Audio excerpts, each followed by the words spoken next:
And then if he's like it's not a defense, but a way out, because he's gonna fold that there, and I'm gonna catch this, and there's other stuff I can do after that, but we're not gonna focus on that yet unless Jake wants me to show it. Okay. So he's here in this low defense. I split. So what I'll do is I'll bring my knee on his thigh and just slide into that space. And that wedge will separate the connection between his knee and his elbow, and I can even use that to start bringing his arm out, right? But I do like to stay tight to the hips, so I tend not to use that knee so much. I just kind of leave it there. I'm punching through this and grabbing his wrist or the back of his hand and just keeping that close to his belly, okay?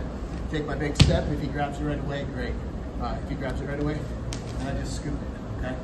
If he doesn't grab it, no problem. I want my foot there anyway, kind of driving into him, and my hips are tight. And I'm gonna come in like I want to choke.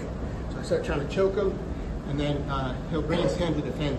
He'll have to hand fight, and then I'll bring my hand to the inside of his wrist and just pull out a little bit, just enough to get my foot in place. And then I'll hook like that. And I'll usually cross over just to kind of sit on this arm so he has less mobility with his wrist. When I feel that stuck, I can hip in and leg curl, and he just taps with his feet. Okay? Brian, you still have his wrist control on the forearm? Yes. Okay. Raise up real quick. Like that. And I have this. This is the main part of this armbar. The cross is so I don't lose it. And then the hip in with the leg curl gets the armbar. He's tapping right there. Okay, so one more time. I'm here. I wedge in, and I get here. There was my step. And I start punching this like almost like a lock choke. And I'm gonna hand fight and just a little bit. I just kind of lock my arm out here. Okay, lock out arm, so he's strong.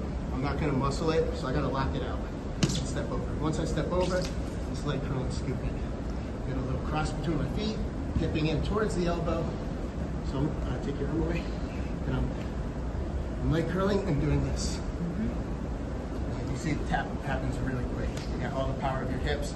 It's like doing a belly down arm bar, but you're doing it with your legs.